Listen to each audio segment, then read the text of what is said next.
Thank you all for being here.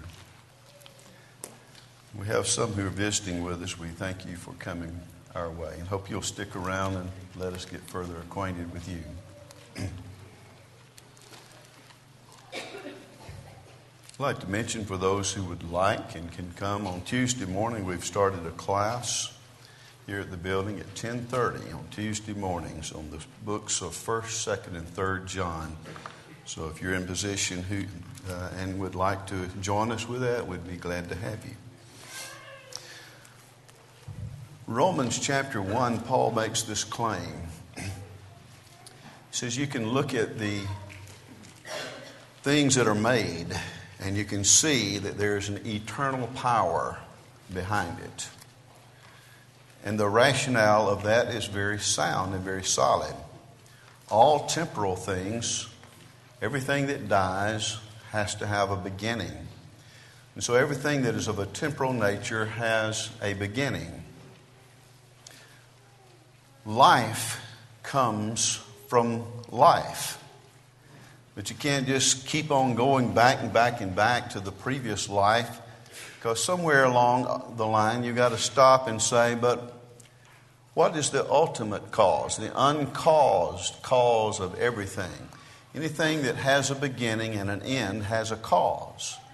The only thing that makes sense is what Paul said. It's clearly evident that the creation just yells out and says there is no excuse whatsoever for not believing in the Creator. Because ultimately, if you do not believe in a Creator, God, if you do not believe in the Almighty, then you believe that nothing can of itself create something. And then that something can then create life. And so ultimately you go back to the miracle that nothing has the power to create something. And that is not even scientific. That is not even sensible. But that's your only alternative. The only alternative to the Creator, the one who is eternal in nature, starting all things, is that all things started itself on its own. And that's not even a possibility. In the writings of David would say, when I look out at the starry host and I see the things that you have made, I say to myself, what is man that you are mindful of him? We seem so small in a universe so large. And it's overwhelming to us to think in terms of it all just happening by some kind of random force that was not God. In Psalm 139, David looks at himself. He looks at his own body. And he says in Psalm 139, starting with verse 13, he says, for you have formed my inward parts. We've got a digestive system. We've got a reproductive system. We've got blood, a blood pump that pumps blood and oxygen all the way through every part of our body. Everything is wonderfully made. The hand is a very wonderful thing. The eye. Can you imagine that nothing created the eye? The eye just kind of formed itself by accident. Can't really conceive of that. So David says, you have formed my inward parts. You covered me in my mother's womb. I will praise you, for I am fearfully and wonderfully made. Marvelous are your works, and that my soul knows very well. David did not have any more evidence than we do. David could look at the things that were made and he could say, all of it just shouts out that there is a Creator and that it did not form itself by accident. Psalm 19:1, the heavens declare the glory of God. The earth shows His handiwork. And then he would say, in regard to all of those things, that there is, in addition to that, the revelation of God's law and how perfect that is. And so he talks of two revelations, one that speaks out in nature that says, this didn't come by accident. This is here because God created it. The other one is Scripture.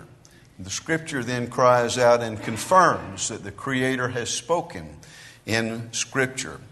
So I want us to talk about the reality of God, but I want us to try to conceive of how this Creator God has spoken to man. The first thing I'd like to point out is from the book of Isaiah, and that's the text that we read just a moment ago, and as you see on the screen, Isaiah chapter 40.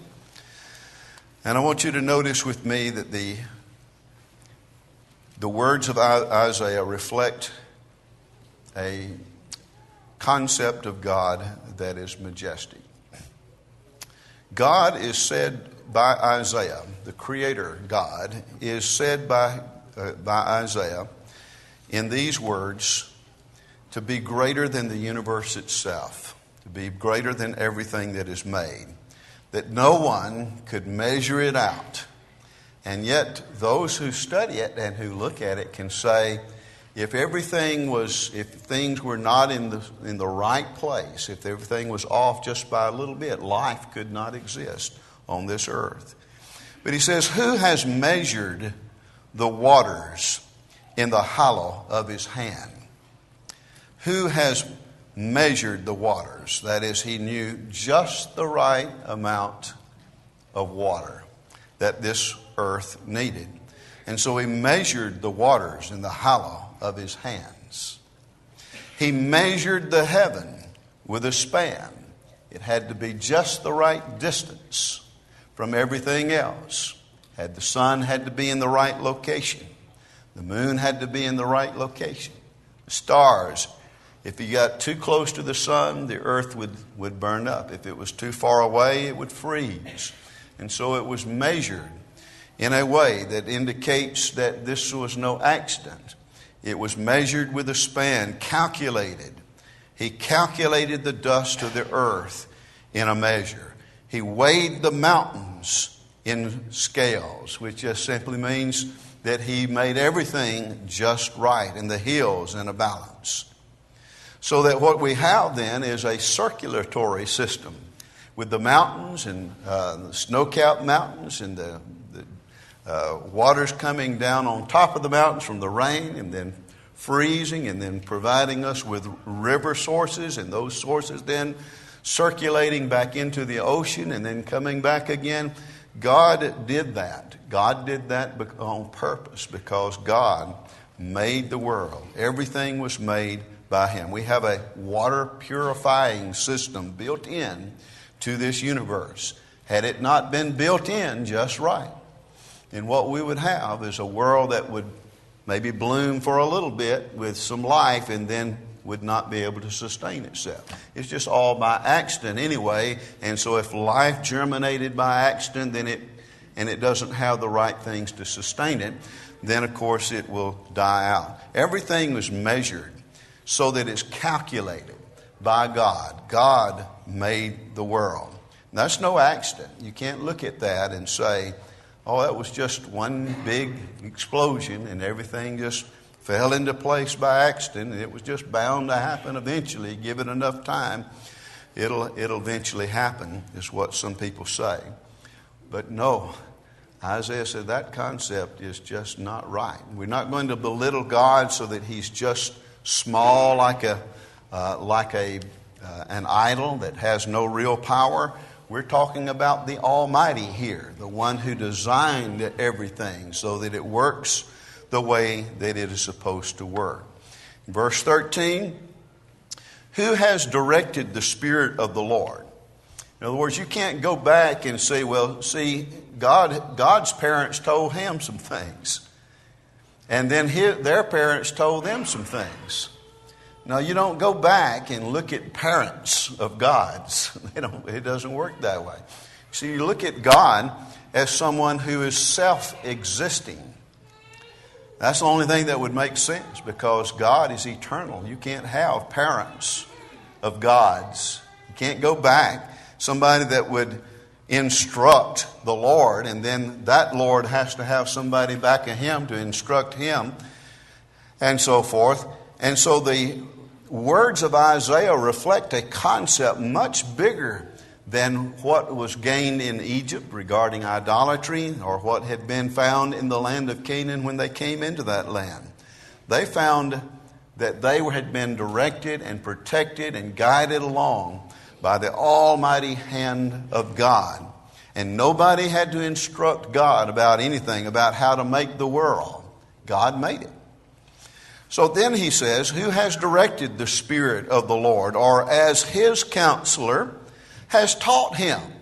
God doesn't learn anything. He's all-knowing. Nobody instructs God how to do it just right. You ever notice that those who complain about the universe and how it works, they're the ones that never show us how it should be done. Show us how it should be done. Don't just talk about it, but show us how it should be done.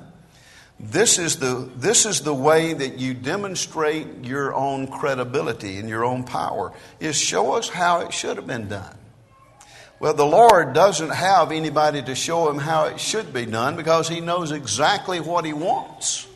And he knows exactly what should be done.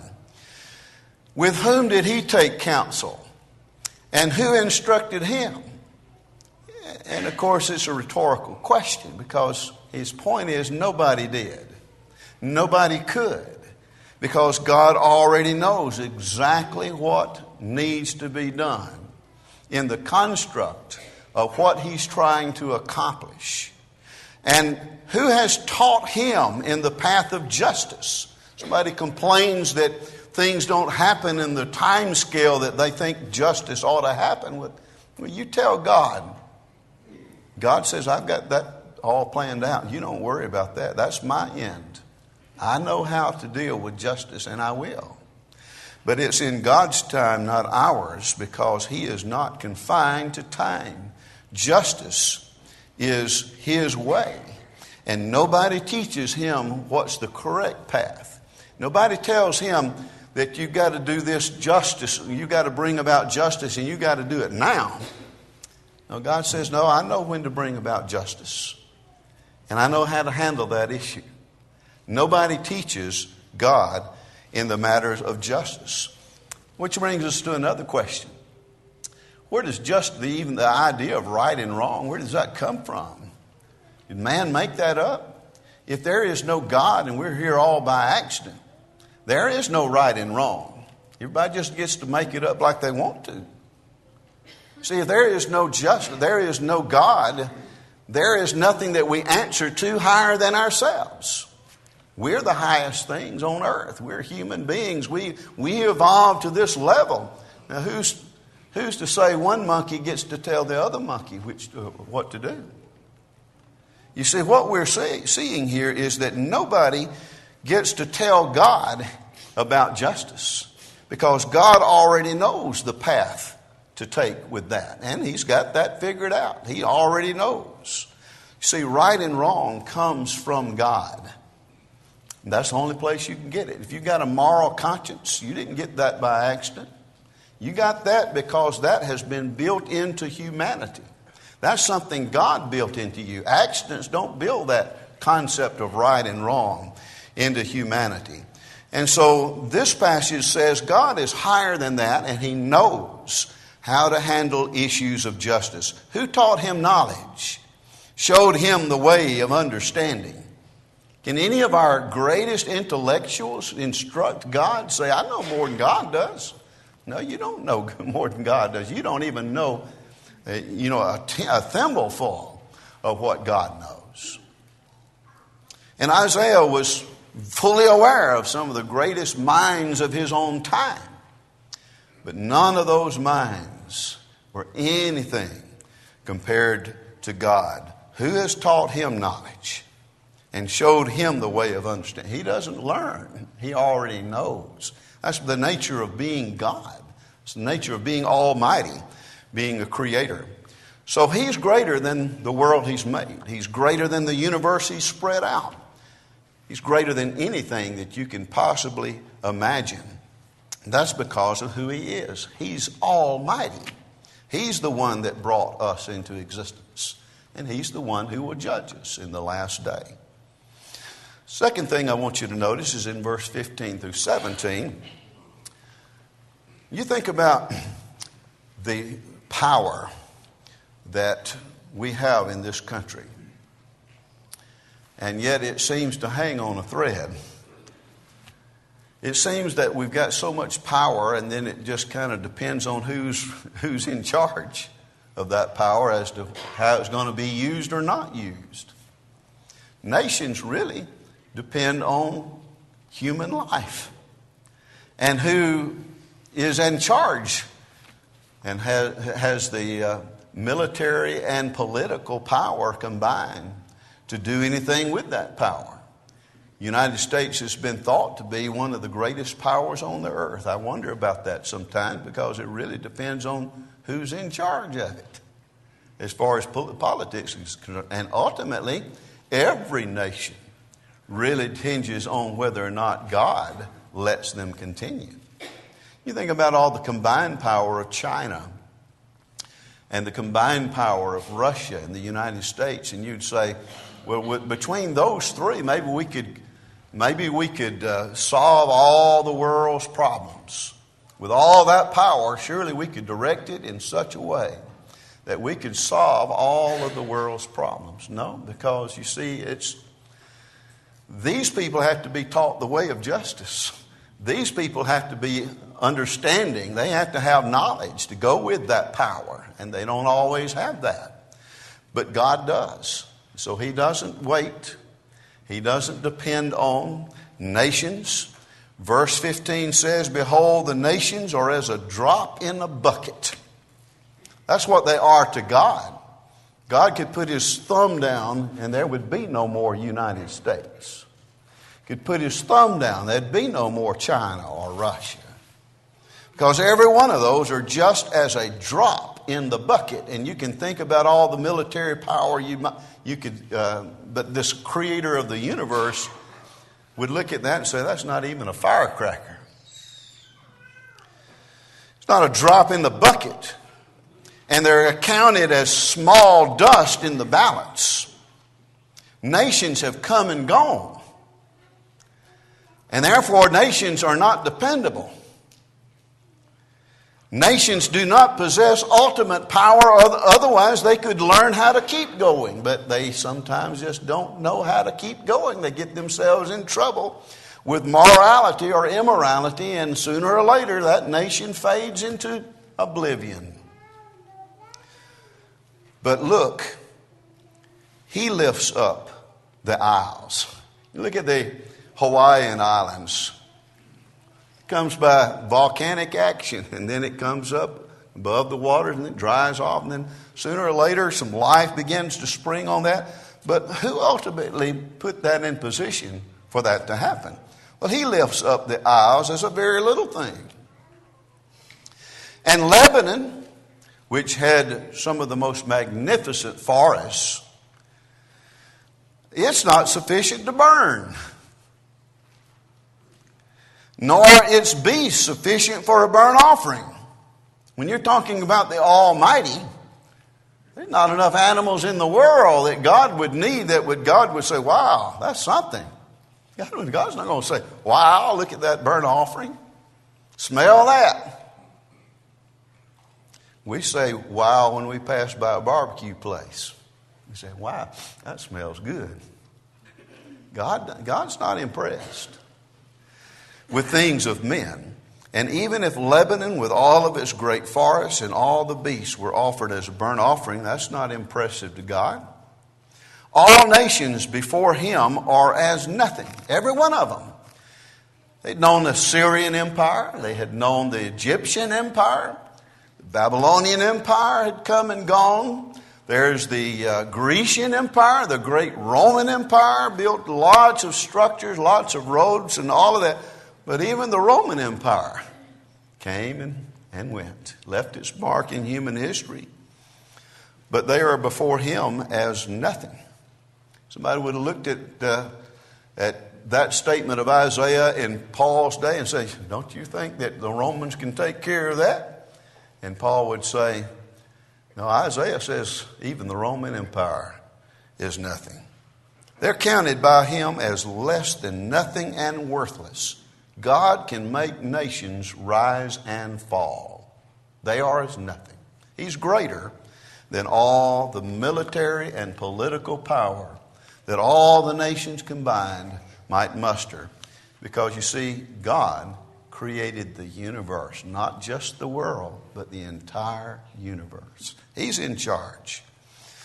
The third thing I want you to notice is that all men have tried to come up with ways to imagine God. And some people would look at an animal and say, well, that animal probably is a good illustration of God. And that would be a pathetic illustration. You can't use an animal like a cow or a bird or any four-footed animal or any beast or any creeping thing or even a human being and say that's a good representation of what God is like. Human beings would be the closest only in the sense that they have a part of their being that goes beyond death, and that's because God gave them that design. But all that men can imagine, verse 18, to whom then will you liken God? The Israelites kept getting pulled into some of the religions. So we built our Greek statue. Look how tall it is. It's 3 stories high. That's awesome. Look how big our God is. But you see, they had to build him. They had to put him in place. They had to anchor him so he won't fall over. They had to shape him with their hands. That God depended on their skill. And it depended on whether or not they balanced that God just right. But Isaiah seems to know something beyond idolatry. Beyond the times in which he lived, he could see that this is all just foolish. You can't liken God to any of these things. What likeness will you compare to him? The workman molds a graven image. The goldsmith overspreads it with gold to make it look impressive. And the silversmith casts silver chains, some of it probably decorative to make him look good, some of it probably to hold him up. What kind of God is that has to be held up by chains of silver? The silversmith casts those chains. And whoever is too impoverished for such a contribution chooses a tree that will not rot. And so they choose the best kind of tree that lasts the longest. Why? Because we want our God to last a long time. And Isaiah says that's absolutely foolish. He seeks for himself a skillful worker on that tree to prepare a carved image that will not totter. He's hoping he can balance. That skilled worker will be so knowledgeable about how to balance it so that it won't totter, it won't fall over. And all of that just to say that all men cannot shape God with their hands. You can't come up with anything that says this is a true representation of God. No, you can't compare him to anything. It's one of the things that the prophets had a hard time getting across to the Jews is, look, their gods did not bring you out of Egypt. Their gods did not supply you.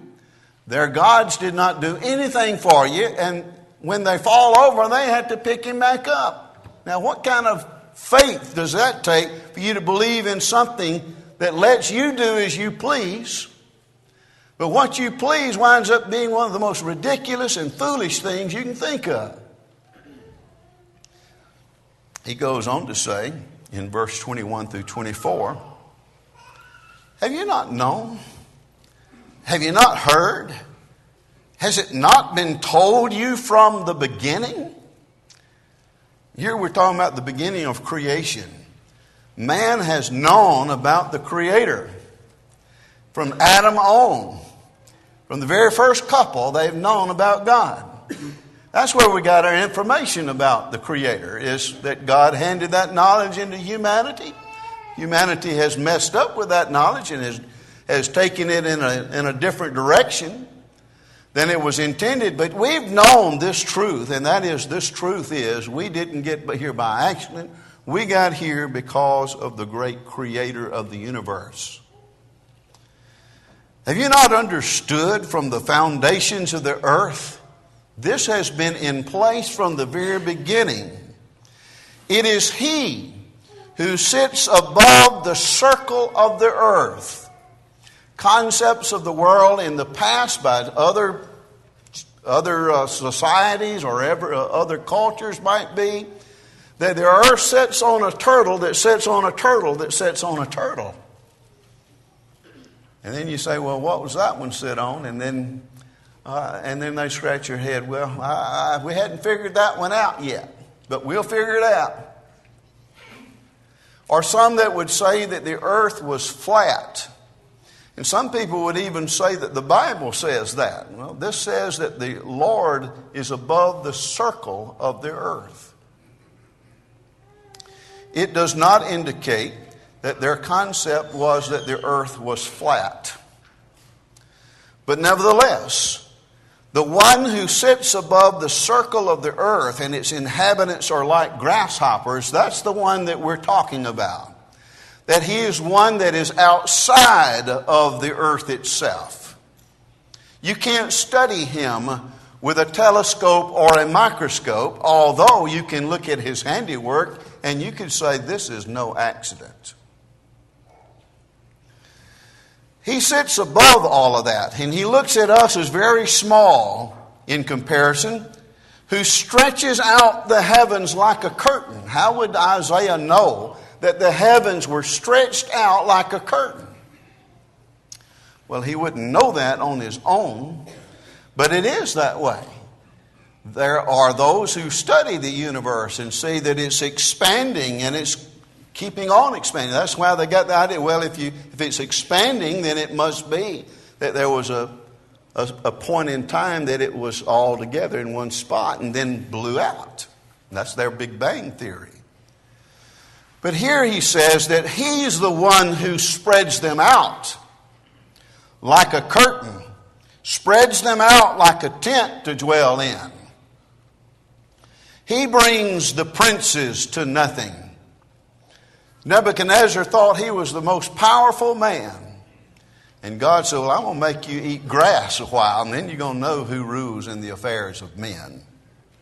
He brings princes to nothing. He makes the judges of the earth useless. You see, the rulers of the earth have no power compared to God.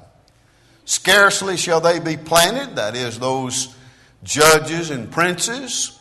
Scarcely shall they be planted, scarcely shall they be sown, scarcely shall their stock take root in the earth, when He will also blow on them, and they will wither, and the whirlwind take them away like stubble. Where is Nebuchadnezzar and his ruling class? He's gone. Where is Caesar or the Herods or any of those that had political power in the past? They're gone. Where is Hitler? He's gone. You see, he's greater than all of the powers and rulers of the earth. Which brings us then to the starry host, verse 25. To whom then will you liken me? You're not going to compare me to an earthly ruler, are you? They come and go. What about the rulers of the sky, the rulers of nature, rulers of the universe like the stars and the sun and the planets? To whom then would you liken me? Or to whom shall I be equal? Will you say, well, he's probably equal to the sun. See, the sun gives light on the earth and is glorious in the daytime. And so that's probably like God. And some people made sun gods because they thought that's probably like God. To whom would you say I'm equal to that?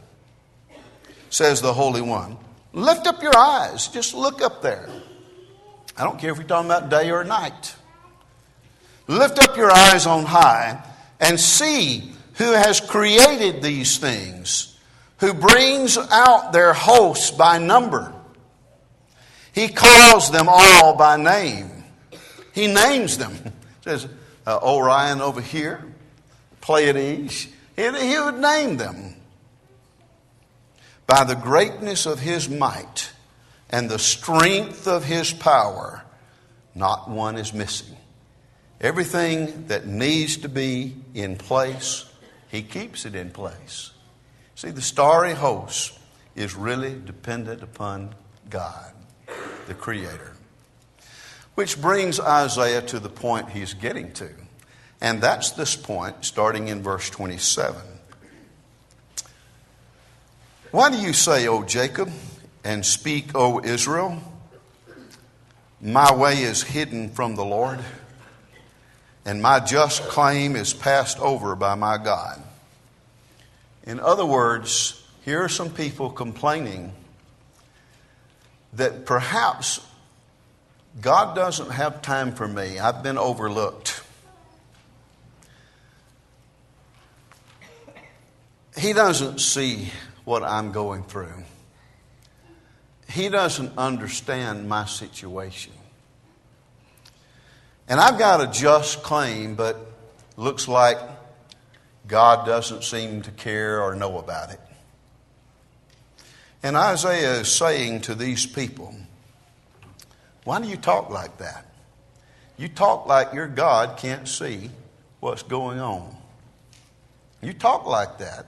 That must be something you personally believe. You must believe that God doesn't see your situation, doesn't know what you're thinking.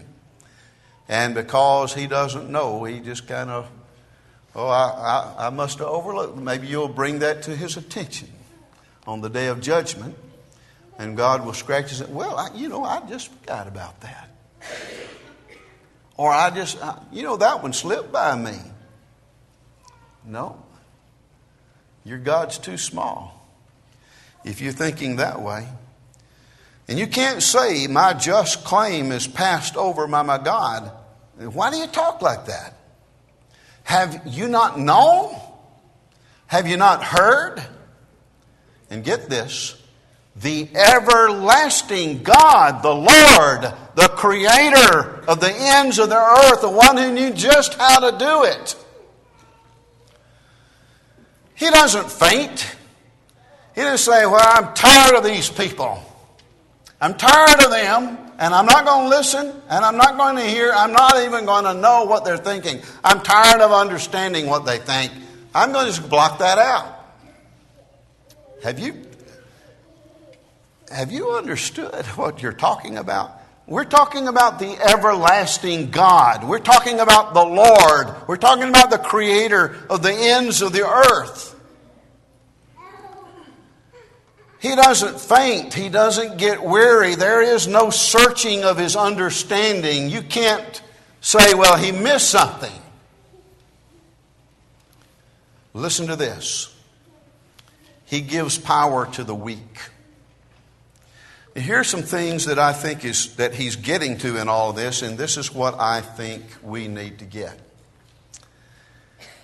Your discouraged thinking means you think God doesn't care or he doesn't know. When you think your prayers, your desires for something to be corrected and made right, when you think your prayers are too small and forgotten, Isaiah says, what God are you talking about?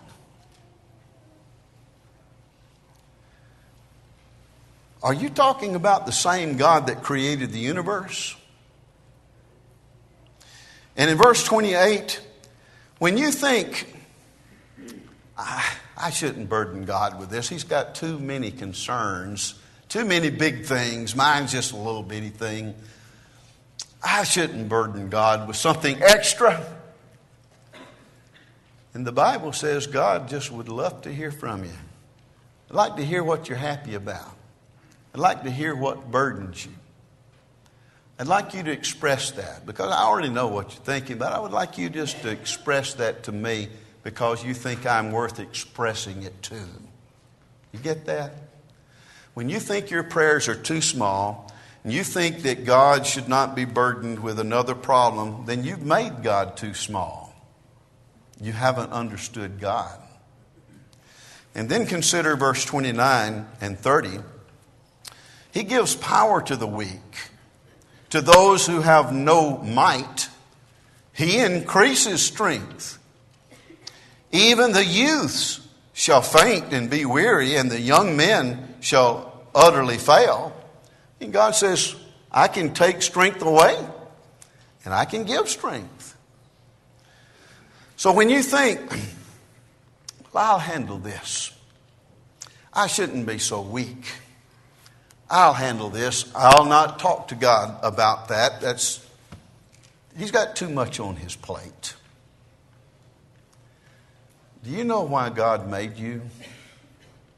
Did God make you so that you would ignore Him and you'd try to handle everything yourself? No, brethren. He didn't make you so you would ignore God and try to handle everything yourself. He really likes it when you trust Him enough to say, God, I need help. I need lots of help. God, help me. When you think I'll handle this and I don't need God to help me and I don't need to burden God, what you've done in essence is the same thing as the children of the Israelites who said, well, I'd like to package God like this, and we'll put Him in this little corner over here, and then when we get in trouble, we'll try to appeal to Him, and maybe He'll do something when we need it, but otherwise we're going to contain Him in that little package we call a God. When you think, I'll handle this, and I ought not to be so weak, well, God says, well, then I can work with you then. Because if you think you're too strong, you think you're strong enough, and you need to learn you're not. And maybe some of the learning process is like Paul writing the 2 Corinthians chapter 12 says, I appealed to the Lord 3 times that this might depart from me. And the Lord said, my grace is sufficient for you. For my strength is made perfect in weakness. When you're weak and you depend on my grace, then there's some strength that you gain from that, and it doesn't come from yourself. It comes from God, and you know that. You learn that, and that's a very important thing to learn. So, when all is said and done, verse 31 is a good memory verse, and I think lots of us may have posted this somewhere, and maybe we forget it. We forget it when the times are troublesome, when the times are difficult. But here's what he's saying to these Israelite people. Those who wait on the Lord, that is, you wait, you attend to His commands, and you also wait on God to carry out justice in His time. That is, you believe that God loved you enough to make you, loves you enough to give His Son to die for you, wants you to go to heaven, and He will see to the issue of justice. Then wait on Him. Act like you know He's going to handle it. Put some feet under that conviction. Walk with it. Those who wait on the Lord, they will find the strength comes in due time. Me and the Lord will handle this. It may not be on my time because I just know the Lord. He's got a better time scale than I do. But those who wait on the Lord shall renew their strength. In Acts 3, we're studying on Wednesday night about those who are in the Lord, who've been converted to the Lord. He says, then seasons of refreshing will come from the presence of the Lord. As we'll have those seasons of refreshing. He will see to it. Do you believe that? That you will be, if you wait on the Lord, that you'll get through problems. You believe that? Waiting on the Lord, you will renew your strength. Now, I've gone through some moments when I thought, I just can't go any further. This is just bearing down on me so hard, and I just do not know how I can carry this any further. And the Lord taught me, you can go further than you thought when you lean on me.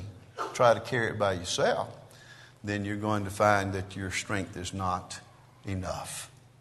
You see, wait on the Lord, and those that wait on the Lord shall renew their strength. 2 Corinthians chapter 4, verse 16, Paul said he'd gone through all of these difficulties, shipwreck, beatings, and all these things. He said, I always thought about what Jesus went through, and that gave me some renewed strength. And he said, I didn't look at it from just the earthly standpoint as the temporary things. I looked at the bigger picture, and I saw God, and I saw eternity, and I saw, oh, this little thing here, this will pass. You see, that's waiting on the Lord. And what he did was that it renewed his strength, and that he found extra strength when he didn't know he could find such strength. And so you will renew your strength, and they shall mount up with wings like eagles, and you will start flying again. They shall run and not be weary. And they shall walk and not faint. Now that's a great verse, but it tells us that on the background, on the backdrop of that kind of conviction, that everything is going to work out fine in God's time. If the Lord wills, we will do this and this tomorrow. But the Lord's going to handle that. He's going to handle the bigger issues and the smaller ones. And we believe in waiting on the Lord. And we believe there is a big picture, because we're talking about the Almighty. If you've never obeyed the gospel of Jesus Christ, maybe you have not believed in God. I don't know what you believe, but I hope that if you don't know what you believe in, you'll study these issues out, and we'll be happy to do that if you would like. But there is a creator, and there is a judge, and he's waiting on us and wanting us to do the right thing. And if we need to obey the gospel originally to come into Christ, where these great benefits of renewed strength come, then let's get on the course. Let's get in the path that gets us to heaven. And if we can assist you in your obedience to the gospel tonight, please come and let your wishes be made known as we